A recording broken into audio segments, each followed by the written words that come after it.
monster is rejected mainly because he's ugly. What does this say about our society and how we treat like better looking people, I guess, versus maybe not so people?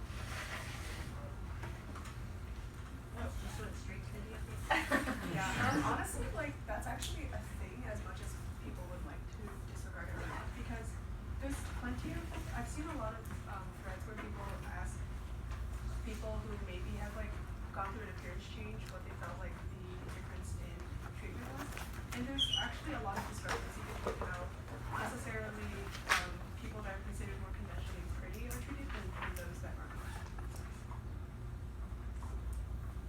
Yeah, there's a lot of nuances to it, because from a broad sense, you can go into so many different topics. You could talk about, beauty and beauty standards. You could talk about, skin color. You could talk about hairstyles, and I think logically it doesn't make sense that we would judge someone based on, what they wear or what their nose is shaped like. But at the same time, it still kind of happens. So I think that it's a reflection of how we can't rely on logic purely in a society because of the fact that at the end of the day, we're not all logic. Otherwise, we'd be peers. Yeah, I agree that life is very subjective, and you look at everything with a kind of personalized opinion. So I agree with the whole appearance thing, and that it's there's certain things that are just symmetry and certain personality traits and certain physical traits that are just I don't know, more preferable in society. So yeah, I think there's no real rhyme or reason to it. It's just we're human. So I mean, doesn't it just come down to external versus internal? You're not gonna know someone's inside ever, so you're gonna have to judge them based off of how you see them. yeah. It's always about the first impression. This is Sean from first quarter AP Lit. I'm not doing anything right now. Work. He asked me, can I just sit here because I have no third period. And I was like, oh, we're doing a Socratic seminar. I said, I definitely want to come in. So.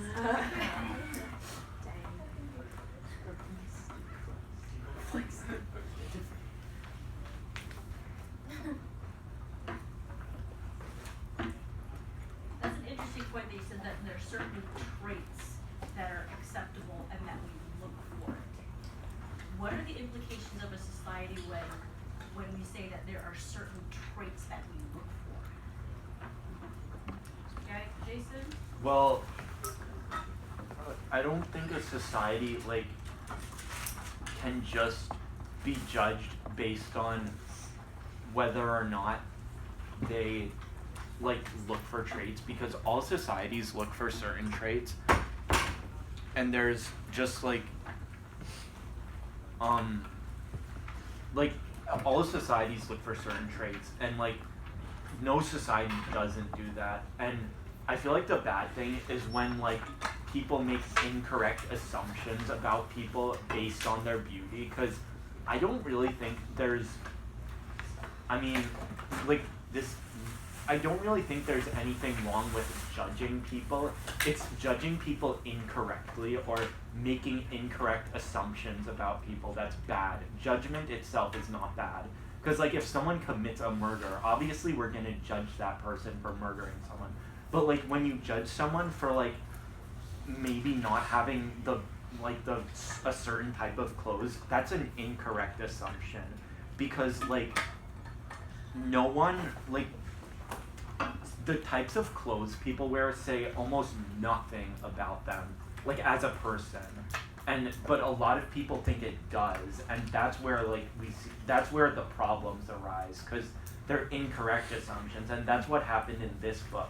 Because when the cottage people saw Frankenstein's monster, they made an incorrect assumption about him based on the fact that he was big and ugly. And I think that's the issue that should be addressed, not judgment. It's incorrect assumptions. I was just wondering, when you said that, I guess this is kind of straying away from the book, but that like the clothes you wear don't represent who you are. I was just wondering, like, Well, what okay, what were you trying to say? it does. I guess I'm saying that like there are some, I mean, there are some things that like people, I don't know if this actually happens, but like in the movie Mean Girls, just as an example, people were judged. I mean, I don't know how well this represents reality. I don't think it does, but like just as an example, because it probably happens somewhere. The people are judged based on like very small things that wouldn't really be a good indicator. I mean, you can, like, I guess you can judge some things about people based on the clothes they wear. Like, obviously, someone who has enough money to buy good clothes, but just wears like completely like worn out clothes and dirty clothes, probably just is not like, doesn't take care of themselves that well. And I guess you could say that's like an adequate judgment, but like I feel like some people, again, I don't know how much this happens, but some people seem to think that people will think, oh, that person's like is weird because they're wearing this type of clothing, and I don't really think that says much about a person. And so that's kind of what I meant by incorrect judgments, if that makes sense. You know, in relation to the comments you made about incorrect judgments and appearances, I feel like a lot of those judgments, like the first instinct that we get, everybody has that first instinct frequently when interacting with a new person. So that comes more from how we were brought up, the people we've interacted with regularly through our lives. So when you get a person like Frankenstein, the monster, who's radically different from anybody you've ever interacted with, it can be more of a process for some people to disregard their initial negative judgment or their incorrect judgment and accept him more as who he is like inside rather than his initial exterior and the feelings that you get when you first interacted. Yeah, I mean, I kind of agree. I feel like that could also be a statement on like how some people are just kind of lazy about like making judgments. Like when they meet people from other cultures, they don't really think about like, I mean, people in different cultures do different things differently, but when they see something they're not used to, they like tend to be inclined to make a negative judgment, because like when they see one person just doing something unexpected, it seems like strange to them. And so like humans, I feel like, are just naturally afraid of strange things, and it takes some thinking to like sort of overcome that initial negative behavior and like think about why someone does something the way they do. Like there are certain behaviors, because like there are certain behaviors that are like actually are not socially acceptable. Like someone who picks his nose in class is not like that's not like, that is something that's like, it's not really like something one should do, but like there are things people in other cultures do that are perfectly fine, but people just think there's something wrong with it because they're not used to it. And like a problem is that a lot of people are just lazy about how they think about these things. Yeah, going back a little bit to the clothes value. So I'm pretty sure that clothes do technically tell an aspect of someone's character. It's less of necessarily what their personality is. It's more of, you can tell their values, because it's a conscious decision by a person to usually choose an article of clothing, and the decision usually shows what values they want to show up. And back on the I think when you said for the incorrect assumption, it might be more accurate to say that it's incorrect to make an assumption of value on someone based on their appearance, not necessarily an incorrect assumption, because if you're just making an assumption to yourself, you're not going to know if it's correct or not.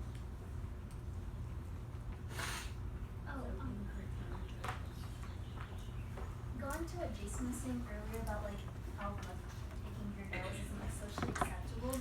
So are judgments of like earlier how I was saying how is there a difference in how we treat like certain people with certain traits versus people with other traits? like is this difference caused by what we like inbuilt prejudices and social norms that like we accept and then what we don't accept? Well, I feel like there are some things which it makes sense not to accept, like behaviors that are like sort of dirty, like, cause if, like, it's, like, people tend to dislike unsanitary things, like not washing your hands, like, wearing the same clothes for, like, over and over, like, like, people don't like those things cause they're worried about getting diseases, which is, I guess, kind of natural, but, like, if there's something that's unusual, but, like, there's not a clear reason to dislike it, and people still dislike it, that's, I feel like, when there's a problem. And I feel like in order to dislike a behavior, people should have a clear reason for disliking it. Yeah, I agree that there should be like, there has to be like a system to like, not just like, oh, like you're different so we don't like you. So I feel like that's like, that part is like missed within the book, because in the one time when Frankenstein's like outside of the cottage and he walks in for like the blind guy, and I don't remember if they like began talking or not, but the fact that he was like willing to go in, he knew like intrinsically that he's like good enough or whatever, or can be accepted like from his like internal values.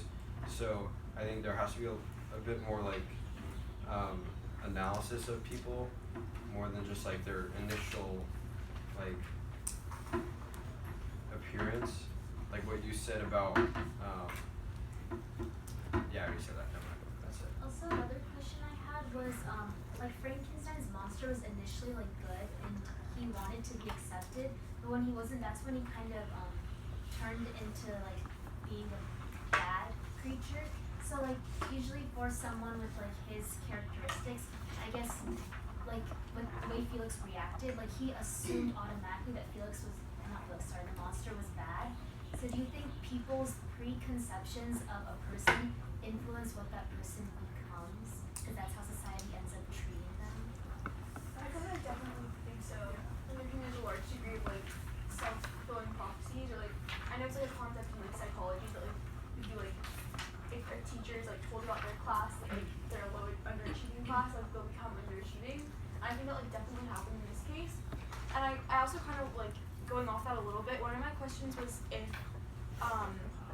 like based off the murders the monster committed, if you guys think he's like a morally like bad or incorrect person and like deserves to be like punished, or do you think like it's a little bit like less black and white, the issue of him and like his morality? I think that it would be very difficult to assign any sort of morality to the creature, because you'd have to argue first whether or not he should be considered a person, because it isn't quite a person. It's made of a person and it walks like a person and it talks like a person, but it also is not the same as a person, because it's stronger, it's faster, it can endure the temperature of the North Pole. It goes all the way to the North Pole and it's completely fine. Those like physical capabilities like define us as people, or do you think it's like something else? Because if you only think he's not a person because he can like run faster and he's bigger and stronger, like I don't know if I necessarily think that's what like defines our like humanity.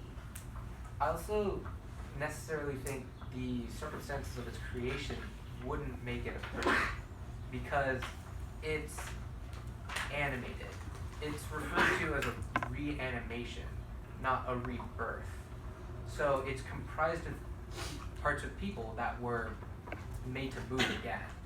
And it exhibits a degree of sentience, but at the same time, we have like artificial intelligence, for example, but I wouldn't consider a computer that can emulate a person or sentience as the same as a person. So what exactly does the monster lack that makes it not human?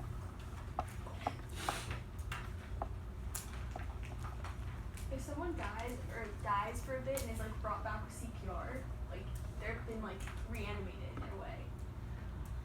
But they're not reanimated in the sense that they've been dead and decaying. But is that like a huge? I mean, I see what you're saying. Like, I know it's like a debatable issue. I just think like I don't know if I think that's like like not being like born naturally is, or like being born naturally is what makes us like who we are necessarily, like as a defining characteristic. Just to kind of add in there, I mean, the way medical technology is, you could have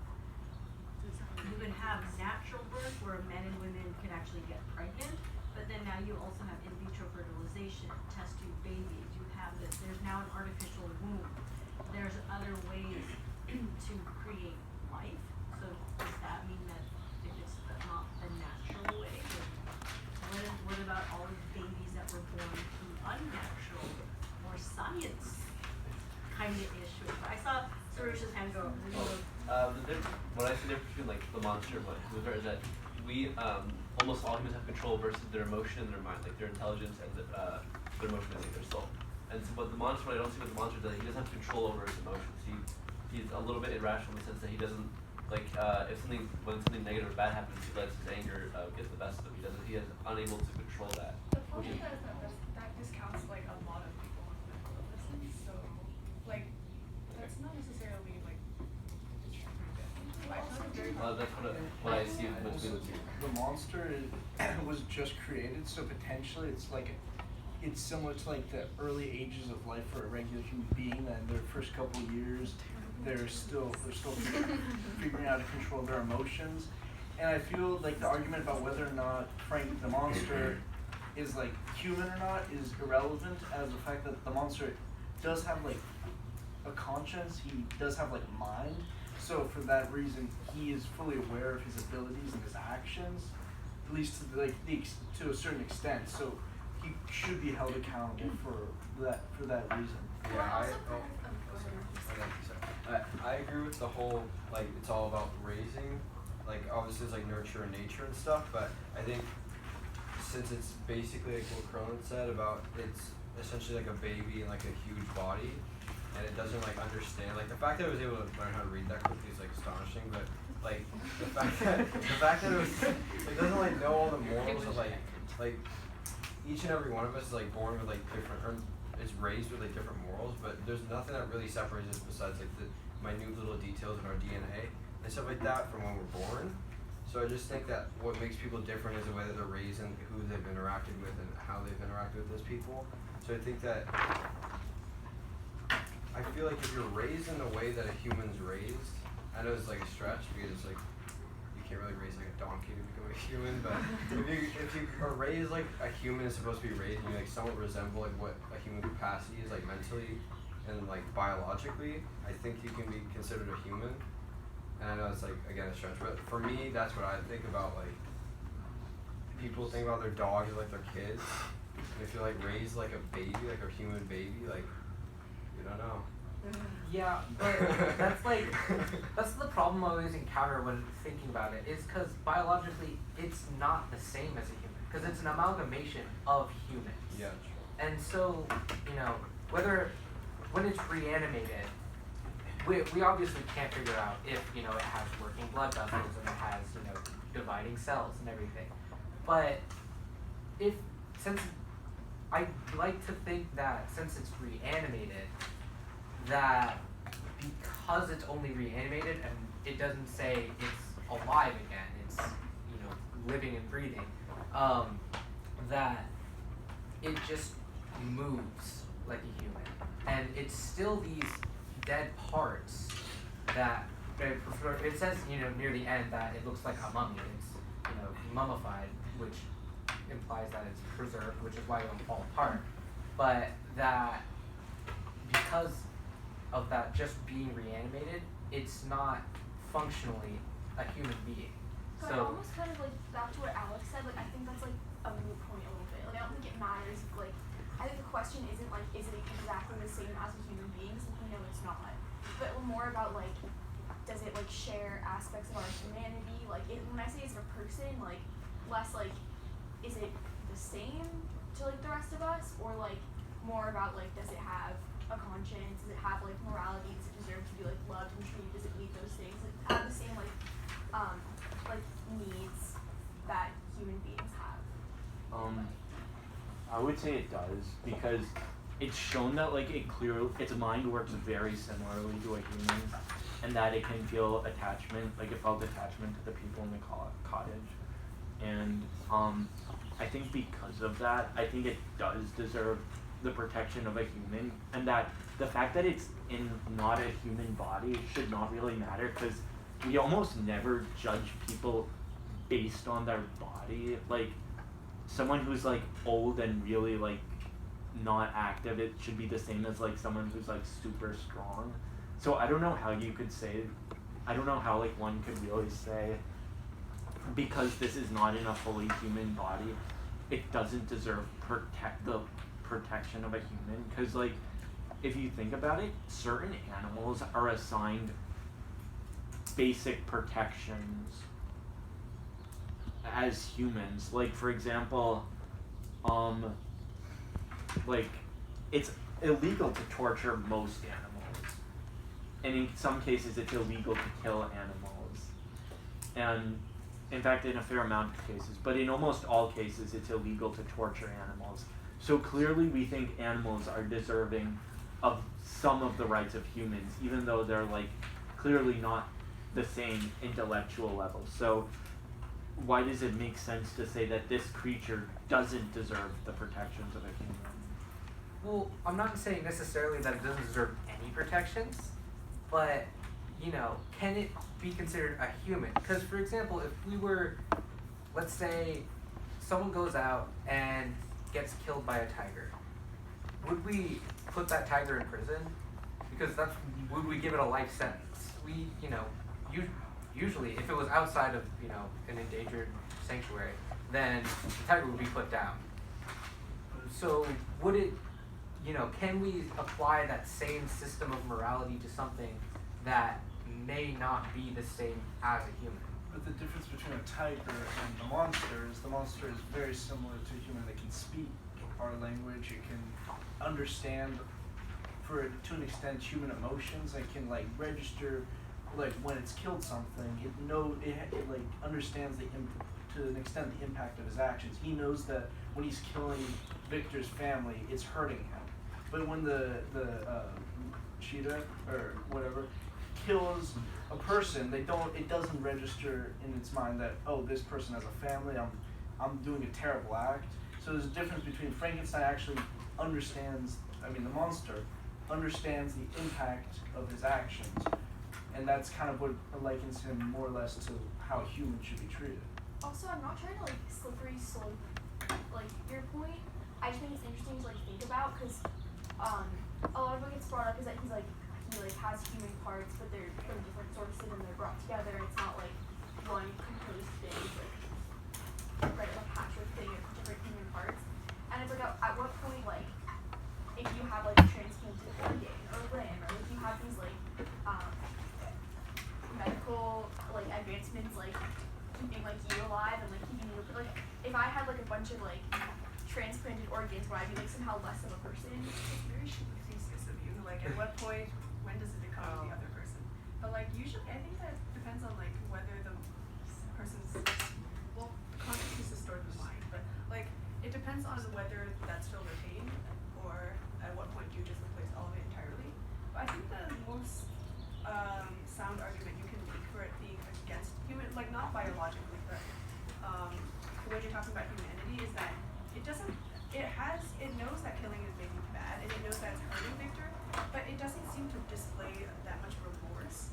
And it's not necessarily that the people that don't display remorse aren't biologically human, but you often see like people who are like serial killers or whatever referred to as like inhumans because feel lack of remorse. But also, should we expect at this stage in his like development him to have like a strong sense of morality and like remorse? If like he just was brought into the world, he wasn't brought like up like around other human beings he can relate to and sympathize and empathize with, like, and then like also like Marcus said, he's like a big baby, like a big child. Like, is he expected right now to like understand the implications of his actions and like feel compassion for other human beings when he hasn't been surrounded by them like growing up?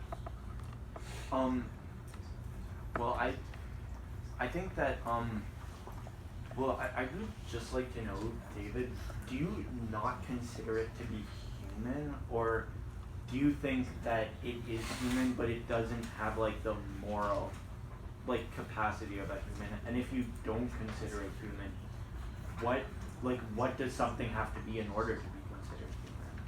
I don't think it's considered human, but I don't think it's considered quite exactly an animal or inhuman either. I think it's on this very delicate balance of it's not human, but it's sentient. And a lot of the times we associate sentience with humanity.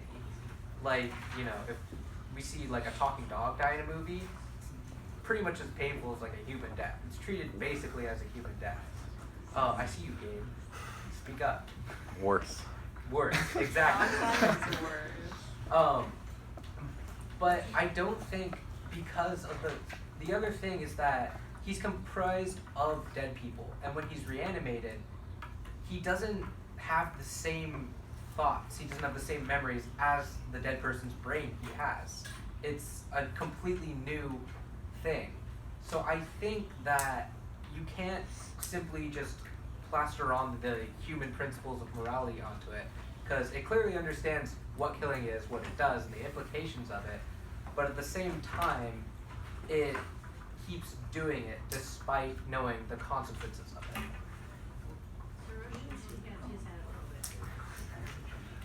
The idea of consciousness is that it's your own idea, that I feel emotion and I am human, therefore if someone else is human, they feel emotion as well. The thing is, none of us are dogs or animals, none of us are other species, so we don't actually know if they feel emotion, so we don't know it, or we can't prove it or disprove it.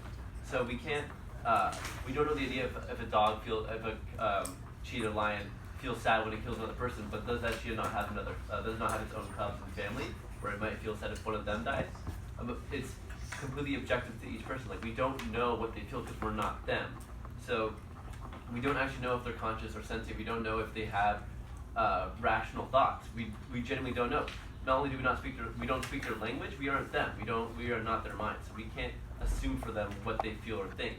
And if we're going off the idea that, let's just say, everything is sentient, everything has mind, then why do we eat meat? Like, why are we killing something and eating it? Or why are we all just vegan in that sense? Like, where is our morality there then? Why are we killing something sentient and then eating? I don't know. Obviously that's silly, but still, it's like we don't know if they actually feel, because we are not them. We don't know if they are conscious or if they are sentient. Well, in the case of like the whole lion example, like killing a human, like a lion might have done it in a way of like, this is its means of survival. Like, that's how a lion lives. It kills for food. So that was like its means, and I think in Frankenstein, the monster may feel like slightly justified to be against Victor because he thinks like he needs a companion. Victor hasn't been providing him that companion, so it's like his justification for torturing Victor and killing others is that he needs to get away from that, so it's not happening. Like, that's what I feel like is like the correlation between like the monster killing people and like your animals, like the animal killing people. And with that thought, that kind of ties back to the idea that Frankenstein, the monster, since he's like a new life, he's developing, so he might have like a more of a self-centered persona because he might have like a younger brain developed in that sense, so he understands that he doesn't like being alone, so he understands that if he hurts people close to Victor, he gets to Victor and hopefully he can convince Victor to make him a wife. And that's, or a companion. In that sense, he it's not that he doesn't have remorse or the fact that he doesn't have like developed the same emotions. He more has more of a, the only person he's ever really been sympathetic with is himself.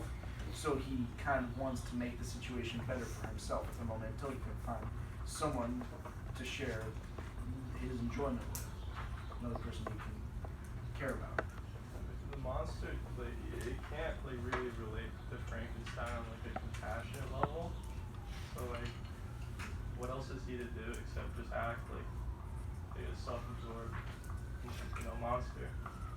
And like it's really just like on society's fault though, because it's like if we assume that he's a monster, like even calling him a monster, it just like sets him up to fail. Like, how can we expect him to have morality if like morality is like based off like what a society needs? Yeah. Shifting a little bit from like the monsters' morality and ethics to victors. I kind of wanted to ask if you guys think like it was ethically permissible for him to do what he did, and like whether he was kind of unfairly like playing God, or he was doing what like needs to be done for science, and like taking science and like the next level and doing like what a scientist does. Victor? I think the whole problem with medical ethics is coming down to that one phrase you use, playing God. Why should playing God be considered in medical ethics? If it's for the furtherment of science, if you can do, you know, let's say the classic example is human cloning. If you can clone a human, then you know, it raises all these questions of should it be treated as a human? I know we just moved away from that. I'm not trying to go back. But like, you know, how is that ethically responsible to create a human? And a lot of the time the argument is we shouldn't play God.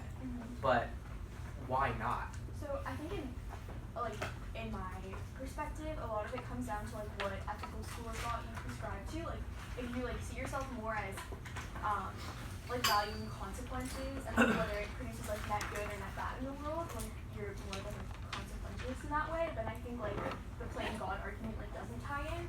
But like in terms of like a different way of thinking about ethics in terms of like duties, I think a lot of people feel uncomfortable with taking on a duty to like engineer and like manufacture people in society in that way, and that's where the playing God argument comes in. I don't think it's like a hard line, like we can't play God, but it is something I think like makes a lot of people inherently uncomfortable with that idea. Yeah. Which is interesting to like explore. Yeah, but my problem with it always is that, you know, despite people feeling uncomfortable, why does that mean everyone shouldn't do it? Right. Well, I basically agree with what David said. Just because people feel uncomfortable with it does not mean it shouldn't be done. I mean, slightly, though not really. An example of this is gay marriage. Like, there are people who are not comfortable with the idea of gay marriage, but it's still done. And I don't think anyone, and not many people, think it should not be done because some people are uncomfortable with it. Yeah, the thing is, like, where do you draw the line for that? Because is it majority rules for whether, like, we should do something if someone's uncomfortable, or is it because for the scientific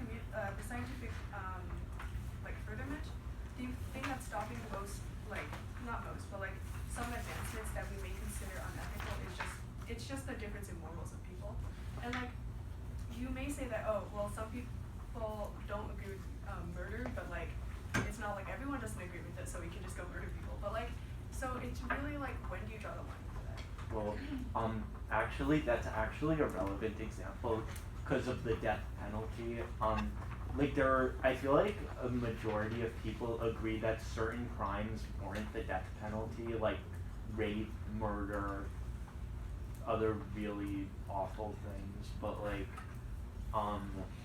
like people still think that any murder is bad, whereas so others say, oh, these people deserve it. And so I feel like murder is a relevant example, but kind of like to tie back to the original question of should people being uncomfortable with something make it mean that like we can't do it? I would say no, unless there's a clear reason why it's bad. Like in the case of the death penalty, it's like there's not really a clear reason why a murder is just inherently bad. The reason we don't do it is because we feel that like everyone has a right to life, and that like people should not have that like fundamental right taken from them. But like if they do something that makes them worthy of it, then maybe it can be okay. So I feel like unless you can come up with a clear reason why something's not good, then like it should. I feel like the bottom line is I feel like people being uncomfortable with something should not like mean it cannot be done. I think it usually boils down to how harmful is the action that you're committing. So, like when it comes to the previous example, gay marriage, how harmful is it really going to be to allow gay people to marry? How harmful is it to people to allow gay people to marry? But, with murder, how harmful is it to murder someone? Someone dies, that's a pretty grievous harm, and the death penalty is like a whole mess of things, because there's life, liberty, pursuit of happiness, and there's also life for the life exchange, but it always boils down, usually collectively, to how much harm is being inflicted by the action. Yeah, this just ends up being a really big definitions debate on what harmful even means, though. Yeah. I agree that you need to people frequently, like for example, Victor here, when he's making the monster, he's only focused on making it. He's not focused on what the effects of the creation of such of artificial life might be. He doesn't consider that, it might be violent, it might do this, it might do that. And that's an important part of doing anything. You need to think of the consequences of your action. It's one thing making something revolutionary and succeeding to that extent, but you have to realize the ramifications of your actions in the long term. Going back to go ahead, Baker. The idea of ethics is like, are you causing like harm to anyone? And what I'm seeing with Victor is that is he really causing like harm to death to anyone when he's doing the actual experiment? Because he's taking what is already dead and trying to bring it back to life.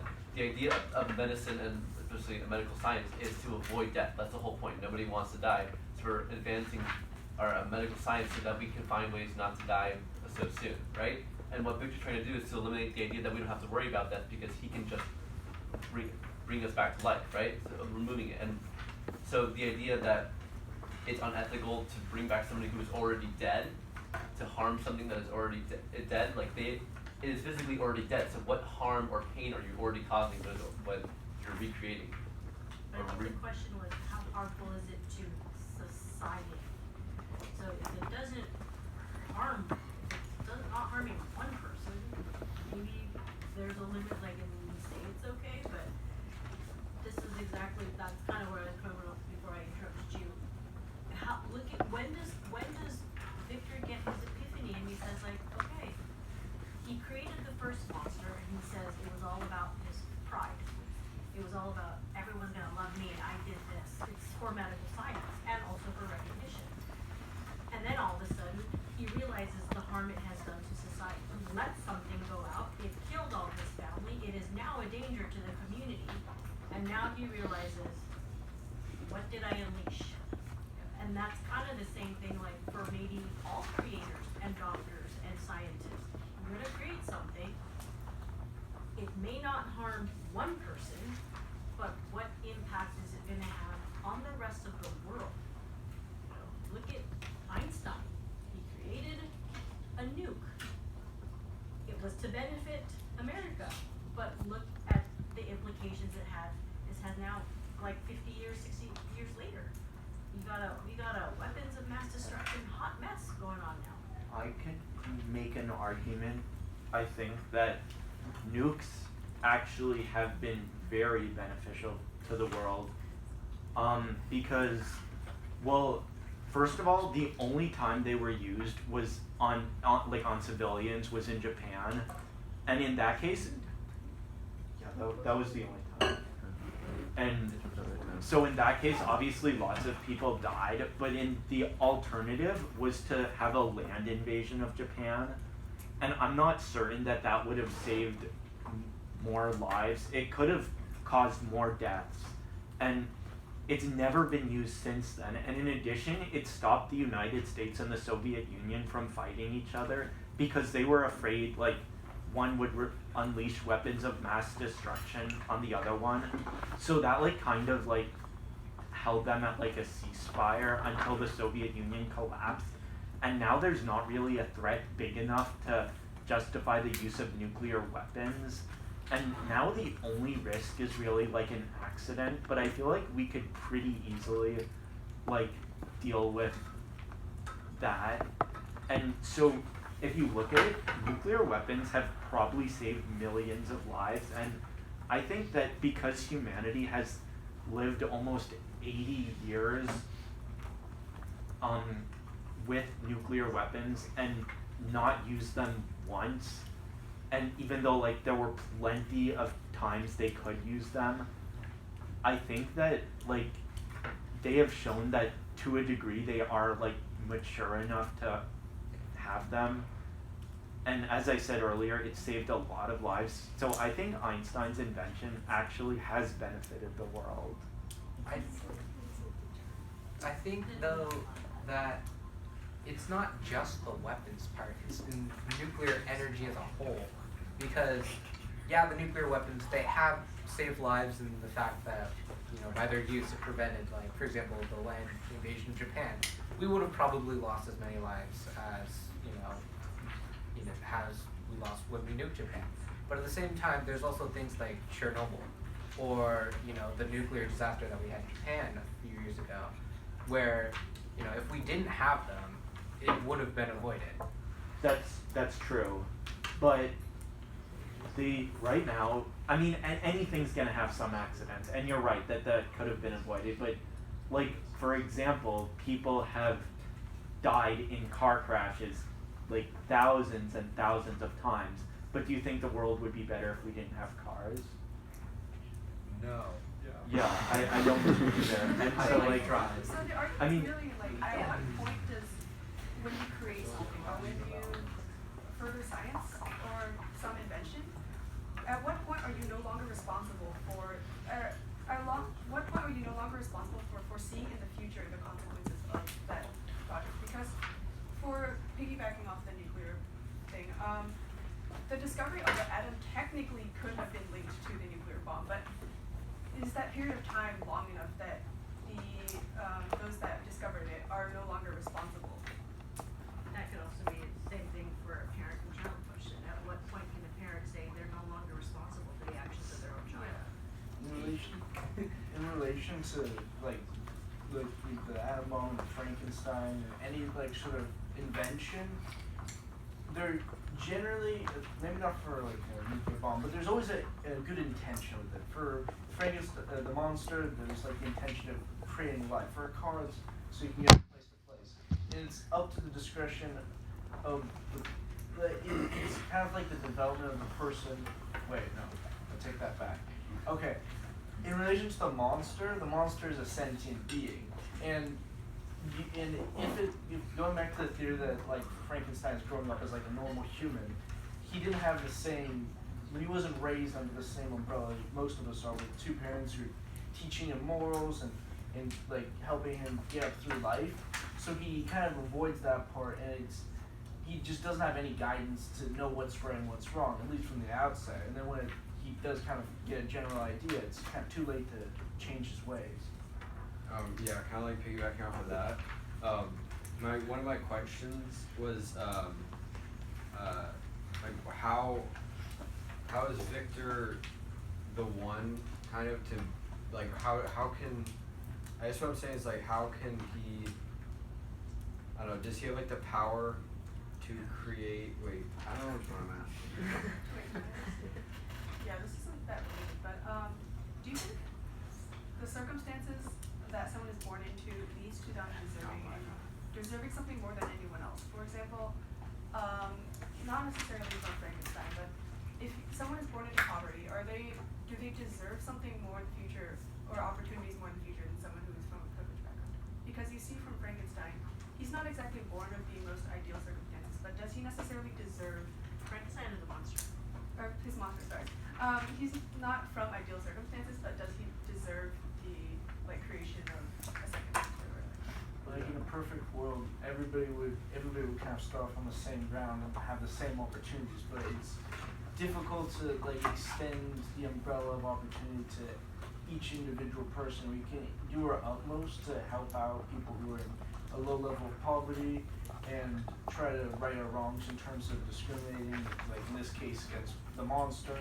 But there's a certain extent to like what humans are capable of getting everybody to agree on a certain idea. Not everybody would want to provide the same sort of assistance. So with the monster, people don't regard it necessarily as human on their first encounter, going back to like appearances and whatnot. So people might not be so inclined to help out the monster in that situation. And the same can be tied back to poverty and whatnot. People might not be so inclined to help people who start off at a lower social standing because they don't regard them as highly as they might regard themselves. Yeah, it's not necessarily like whether people feel like they should help them though. It's like, do they deserve, let's say there's like a random chance for something to happen. Do the people who come from an underprivileged background deserve the chance at something more than the other person? Are you asking if we should give them the opportunity to like, be better? Not necessarily the opportunity, but let's say there's like a lottery for something. Does someone from a poorer background or someone from a less privileged background deserve it more than someone else?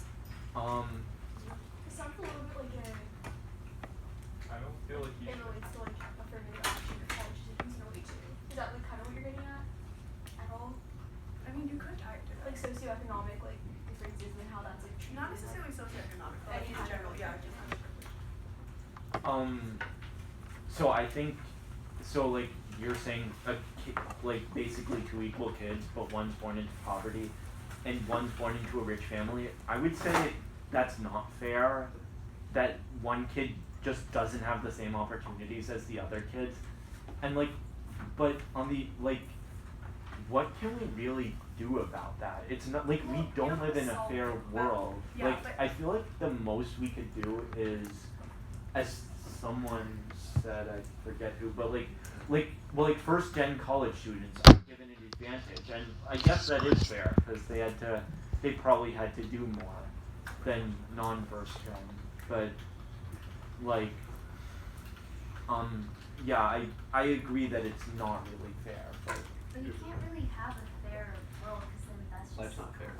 That's not fair either because like everyone has works at different levels. Like someone can like not work at all, somebody works really hard, but they end up at the same place. So that's like kind of rolling off to like communism. I mean, it's not necessarily whether it's fair or not. Like, basically the question was, if your circumstances were unfair, does that lead to you deserving something further? Can you repeat the question? Like, if your original circumstances, or if the circumstances of someone's background are unfair in the scope of, in comparison to other people, do they deserve, are they more deserving of things in the future? Unfair is a subjective point of view, so. I think it comes down to there's two things. There's two parts of this, and there's the things you can control, and there's the things you can't. So there's a level of personal responsibility you have to take. Like, you know, if you're born into poverty, but you don't set an alarm, you oversleep and miss your ACT test, then that's a level of personal responsibility that you have to take. It's not because you're poor, I can't take the ACT. It's because you overslept, so now you can't, you miss the test date. But when it comes to something like, you know, if I'm born and I can't walk versus someone who can walk, then should I not be able to get to the second floor because of the fact that I was born not being able to walk, or I can't walk upstairs? Well, I think Jessica's kind of saying like, should you get like less that you should have like equal opportunity as other people. Like not that should you get to the second floor, because I think we agree you should get to the second floor, but like, should you be considered like more for a job, or should you have like higher chances in like the lottery to like compensate for your like disadvantages? Because that's basically what's happening to Frankenstein. Like, he's asking, or his monster, he's asking like, can you make me a creature this cold? That's kind of it. I feel like the only way to like have a somewhat equal thing is either just like merit based. Like how can you just say because this person was born there that they deserve to have like higher acceptance? Like I don't believe you should like be barred off of like opportunities, but at the same time, I don't think we should allow like brain dead people to go to these higher institutions. Yeah, but the compensation of people, for the compensation for people that were born into like generally quote unquote unfair circumstances generally comes at a cost to those who are in more privileged situations. So at what point do you draw the line? At merit. What you're capable of. I mean, merit is very subjective. That's Yeah. kind of the issue. The issue of doing like I don't basing think- it on merit or like what their scores are, people who are in I'm not talking higher about their scores, I'm talking about how they contribute to society. That's what I like to find merit as. Okay, but if we're So are you saying you want someone, if you're arguing against my point, are you saying that someone that can contribute absolutely nothing to society, but it's they hard to determine what you contribute to society. So if you're born into a less privileged area, so what you contribute to society is basically what is your job? What are you doing in this job? How are you, like, how effectively is your work helping the world? But can you even get to that point if you're born at a disadvantage? So if you're born, say we are all in Carmel Valley, we all go to a good school, we have access to higher level education than some other places. We have access to tutors if we want them. We have access, but if someone who is born naturally at a disadvantage, they don't necessarily have access to that, so they can't even get the scores that would allow them to go to a better college, that would allow them to get a better job, that would allow them, like, etc. So it's hard to really determine just based on. It's hard to determine how much that affects you and how much you can really, how you can judge a person just based on what they contribute because they were so like handicapped from the very beginning. So it's just difficult. I mean, I don't really see like the validity in that though, because like if they can't contribute, if I could contribute more than them to society, at the end of the day, if I do that for my entire life, it's gonna elevate society. Like the bottom end of society is gonna get stronger as the top end gets stronger. That's just how it works. So yes, but my issue with that is what if there's someone that could contribute just as much as you, but from the or someone that could maybe contribute more as you, but because they're naturally set up at such a disadvantage, they can never be able to. Like, yes, I understand your point. You're saying, but I am. So I don't when think that's the case in America. I feel like with access to the internet, you can really do anything.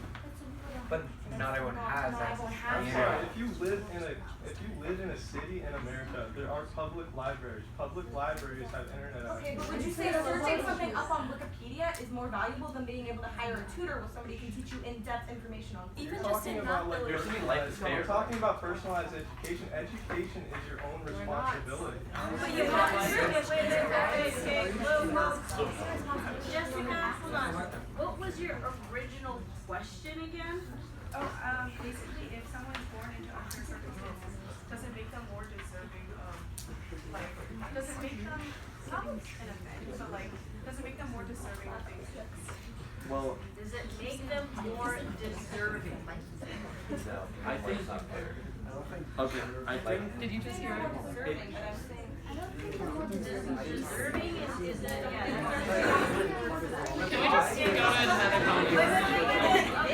Digression. One at a time. One at a time. Like, the question was like, do they deserve more? That's a loaded word. Why do I deserve less? Do they no one's saying you Yeah. deserve less. What if they're getting more? If someone deserves more than someone else You have a deserves limited less, access that's not of fair, but life resources in isn't the fair. society. Or you can make everybody deserve equal. Or as Equity Sean is was not saying, equality. I agree with the whole system of like, I know. if like you're at levels like let's say like disabled or you live in like poverty, whatever it is, in those like spectrums, you can become like better within yourself or better your community or anything like that within those spectrum.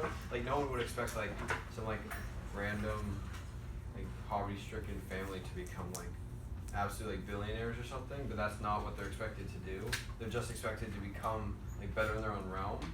So that's what I think is like important in society and stuff, and with the whole like privilege thing. I think as long as like someone can prove that they are able to like progress, and it seems like the monster in this seems like if the story went longer, it seems like he could progress at some point.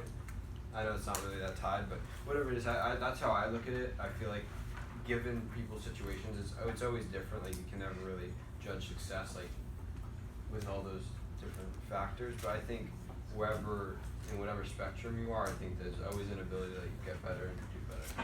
I think the problem as well is that we're trying to make it equality. At the end of the day, it's not going to be equal. Life isn't equal, and that fact sucks, but it's a fact. there are people born with disabilities. There are people, you know, who are born with thousands of dollars in trust funds. And it needs to be less about how can we make them the same and more how can we address the problems separating them. It's also the same with, when you say the word deserve, then it's really also up to the giver. Yeah. Do you deserve it? It's a value question on the giver, like, am I capable of even providing this? He's asking, you Frankenstein are the only one who can do this, and you owe it to me. That's up to Frankenstein, like, he's appealing to his ethics. You are a creator, you're my dad, you're supposed to provide, and you can do this. But now it's really up to Victor to decide, does he deserve it? The guy also killed all my family. I mean, there's a balance there. It's, when we say deserving, can we mandate a law that says everyone is deserving? Because who is the giver? It's the government and the taxpayers. But then now it creates a divide between those who are at a disadvantage and they're asking for help. There's a difference between asking for help and do you deserve it? It's Yeah. really up to the giver at that point. Yeah, and you know, we even have in the Bill of Rights, there, you know, the rights not listed here because there's so many that could come up, are given to the people. Because when you're trying to make everything equal, there are just too many circumstances specifically that you would need to address in order to make it perfectly equal. So it's less about the individual problems, it needs to be more about the source problems. So that's still trying to get equality. I guess I agree with what David's saying, and that like life isn't fair, and that like that's true, like basically in a lot more ways than like we realize, because like some people, well, I mean not a lot, but some people are just naturally smart, and those people just probably do well. I'm not saying this is everyone who does well, but there do exist people who are just like geniuses and they do well in school without trying that hard, and they just like do really well in college, and they like kind of get like an advantage over everyone else. And there are some people who are just naturally better athletes, and that like people just have natural, like in the athlete example, because maybe they have a better physical build, and that we're not gonna change that. And like we're just not gonna make everyone equal, so we shouldn't even try to do that, and instead we should just try to make sure everyone has like there are certain things everyone should have, and just make sure everyone gets those fundamental rights instead of making everyone equal. Well, like, equality is so prized in like society. Like people see it as a good thing. Like if you look at like colleges, for example, they love to brag about like their perfect male to female ratio, the fact that they have minorities. Like the equality thing has importance to it. You can't just completely like disregard.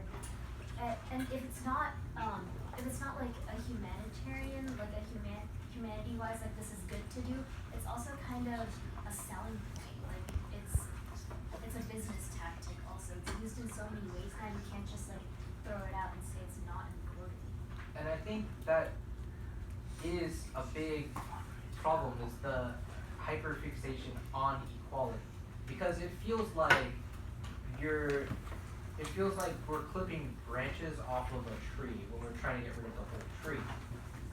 We can chip away at it one at a time, one brick in the wall at a time. But to really get the kind of equality that people want, people fight for, we have to completely redo a whole big load of things because of the fact that when they were established, they would be considered horrendously unfair to society today. And almost nobody wants to do that because of the effort it would take. So it's what we can do now is we can do that chipping away, but to address the whole problem, we need to chop down the tree, which means we have to put in a whole lot more effort than most people are willing to. Like, you know, we could restructure the entire economic system of the United States, and it would get rid of poverty, and it would probably get rid of the rich, and then it would be merit-based. You know, everyone starts out with $100 in their bank account.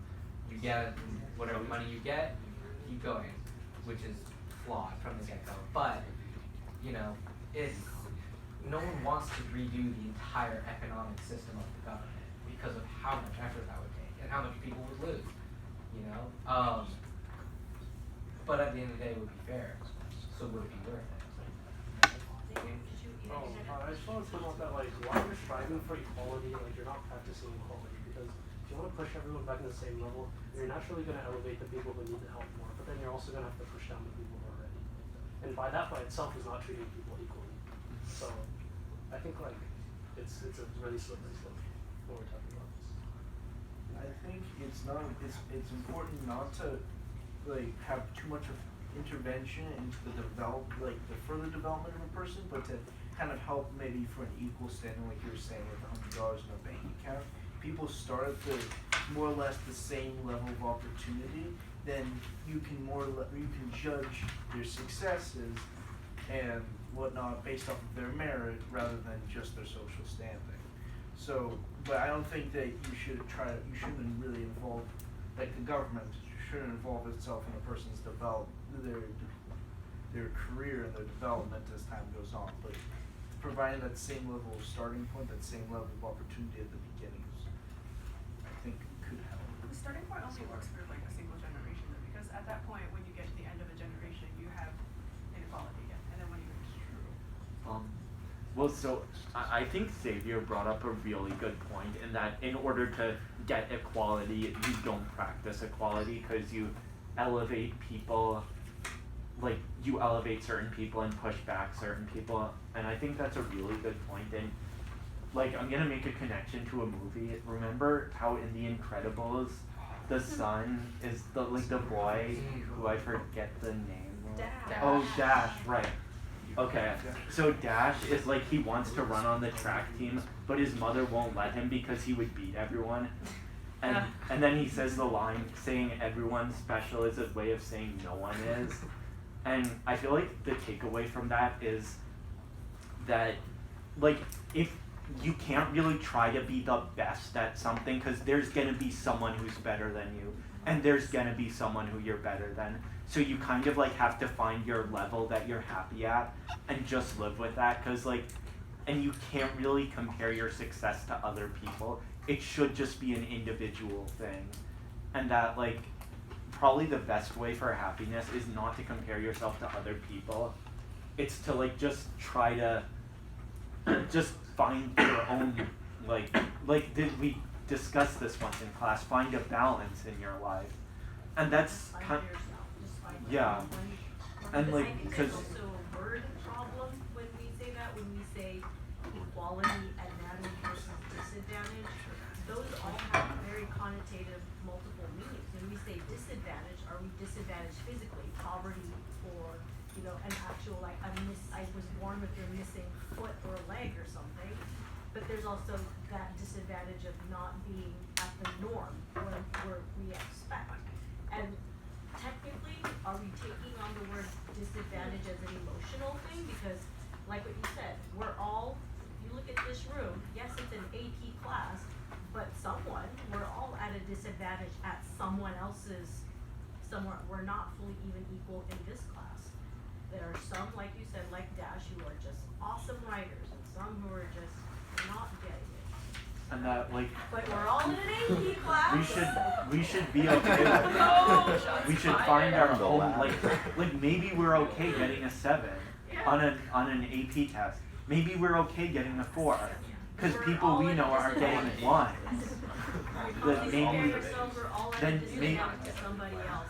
It's just it, and that's just kind of sad. Yeah, so If we're all at a disadvantage to somebody else, we should at what point be does happy about does that. the And like system say you can get these tying back benefits? to Frankenstein, the monster just wanted a female. He didn't want to be like he gave up on being accepted by humanity. He just wanted a female. That was enough for him. So I'm saying, like, you should try to find your balance, because, like, David made the point that, like, we would have to fundamentally restructure our country in order to have equality, and most people don't want to do that. So the best thing, you shouldn't, like, compare your successes relative to other people, because, like, that's, like, not what the monster was doing with Frankenstein. Anyone from the outer circle want to say anything? Kevin, I thought I saw your hand go up. No, No? we're just having a little conversation. Anything else? I think with the monster, it wasn't that he wanted a mate, someone to share with. I think because we have talked previously about the queer sexism in the novel and the role of the women as the caregivers, and I think that it was really he wanted someone to care for him, someone to look at him and take care of him, because his creator hates him, despises him, curses his creation, and every single time he is met with someone and tries to befriend them, tries to just be with them, really not just exist near them, they spurn him. And he sees all these examples of, where, because if he wanted just a friend, if he wanted someone to understand him, why would it matter whether they were male or female? But he specifically says female, which could be an allusion to Paradise Lost, but it could also, I think, it really also means that he just wants someone to care for him. Fill a void, caretaker. Did anyone else have any odd questions about that scene? Did anyone think it was just for caretaking? Is this asking if Or did you guys think that he's if Victor makes like the female, like Yeah. the purpose of it? I mean, I think it's not just like a caretaker, but like I feel like when the monster sees someone, I guess of his equals, supposedly, or just something to relate to. Because I mean, humans, he doesn't look like them, and then I mean, the humans, at least in the village, aren't very accepting of him. Beyond that, I think inherently, like, the risk, which is why I think Victor destroys the female in the end, is like, oh, what if, like, they do something, there's more of them, and, like, that kind of, I guess, thing. Where, like, he'll have different feelings, or, like, he'll have different thoughts. I think that'll develop eventually, that, like, I mean, Victor can't control his thoughts as well, so, like, he can't really control his creation in that respect. Marcus, were you gonna say something? No.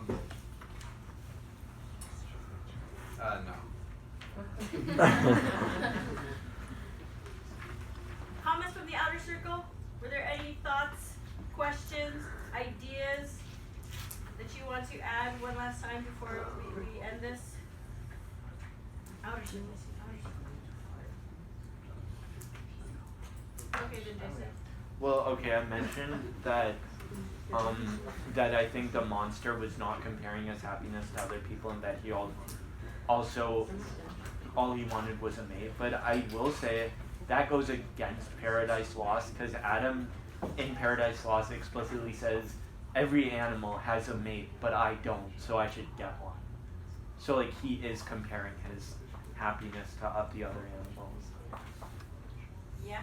I remember really quick. So I think the reason that also he wants like a caretaker or something that's gonna like basically notice him is because I feel like there's like a lot of identity confusion, and although it's like he's still like a baby man thing, it's like he still doesn't know like what he is or what he's doing really.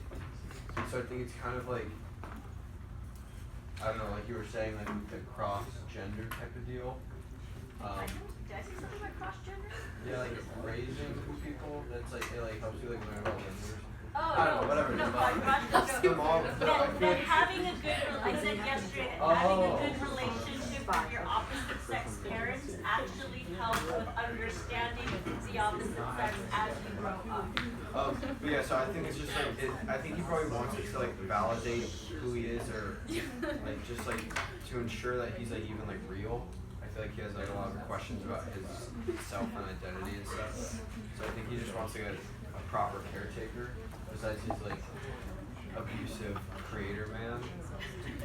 He's looking for a mom figure. He's got mom Yeah, issues. yeah. He's got mom issues, Yeah. lack of a mom. Ashley, you gonna say something? No? Melissa, what's Wondering about like the monster's development because he clearly is like he's reading like advanced literature as Yes. 2 years old. Yeah, that's why. That's another thing that plays into why I don't think he's Hey guys, because he's acts like a baby, but also doesn't. Where he reads all this advanced literature, he speaks eloquently. And at the beginning he's like, oh, I didn't speak eloquently, but at this level he speaks eloquently. He's like 2 years old, so he's not quite a baby, but he also is. very superhuman. Yeah, the disconnect between his morals and his intellect. Yeah. And like his physical weakness. But when you talk about like whether you should take his second monster, like I think Victor does have a valid concern saying that what if the second monster doesn't actually like Victor? Because I feel like as a parent, if you have a child, then you're under the responsibility to care for the child. But if you create a monster that didn't ask to be created, specifically to take care of a second monster, that's kind of like it's very hard to solve with that. Are you gonna say something? I just said it was low EQ, high IQ. Oh, high IQ, low EQ. Okay. We talked about that very beginning. Your emotional quotient, emotional intelligence. You have very low emotional intelligence. I will. Do you guys notice how much that Victor and the monster are actually foils? Yeah. I They're noticed that a complete little foil. bit. But there's one thing that actually they have in common. What do they have? And this is wasn't not that they're lonely. It's you have Victor who's lonely because he's very super intelligent, but you have the monster who's lonely because he's just ugly, physically just kind of they separate him because of his physicalness, whereas you have Victor who's more internal, like he's lonely because he realizes I did something that no one else has ever accomplished and no one can understand. No one really will understand what I just did. So there's a mental loneliness and a physical loneliness and they both feel that. But there's something else that when we say foil, that means they have similar personalities as well as very different personalities. What's the similarity about them? Yes, Matt? Would it be that like they both want revenge, maybe? They're just full of emotion, both of them. Yeah. What kind of emotion drives Victor? Pride. Pride. And what about the monster? Anger. It's constant anger. So they're both full of the 2 big sins. There's 7 deadly sins, and they each have one of them. One's pride, one's wrath. They're both driven by their emotions. Complete romantic figures in that sense. I want you guys to look real quick in like 5 minutes. Take out your book. And I always thought this was like so intelligent of the monster. It's on page 119. I want everyone to look at this.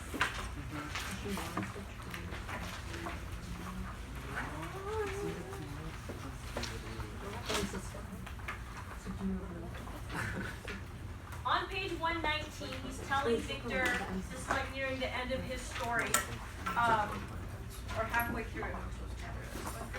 Yeah, he's nearing the end of his story. He tells Victor that he found the journal and how he was created. So if you look at the very top on page 119, he's talking about the journal. You doubtless recollect these papers that he's showing him the journal. Here they are. Everything is related in them which bears reference to my accursed origin. The whole detail of that series of disgusting circumstances was produced is set in view. The minutest description of my odious and loathsome person is given, in language which painted your own horrors and rendered mine indelible. You even said in your journal that I am ugly.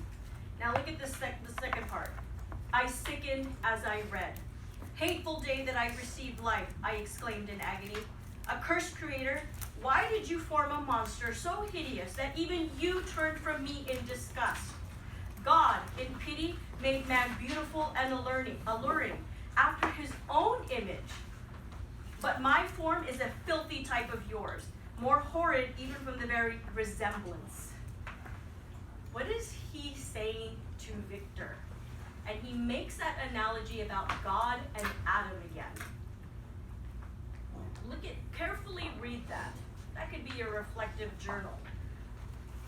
But there's other questions on here. So tomorrow